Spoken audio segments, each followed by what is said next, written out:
yanzu nan wani direban babbar mota wanda bai san an kafa ƙarafuna a kwanan Liberty hanyar Government House ya shigo ya sake ta da ƙarfinsa, ya zo ya gagara control, ya shiga da ƙarfen da aka kakkafa domin hana manyan motoci ratsawa ta wannan titi. Mota dai ga ta nan kamar da kuke gani, ƙarfe ya yi kaca-kaca ya watse, sannan kan mota ya yi condemn,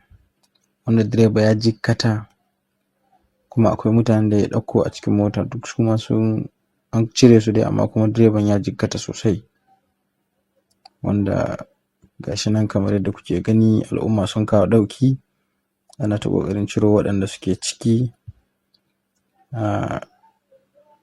Kamar yadda kuke gani ga su nan, ga nan yaran motoci, direba ake ta ƙoƙarin cirowa da kuma mutanen da ya ɗan rage hanya.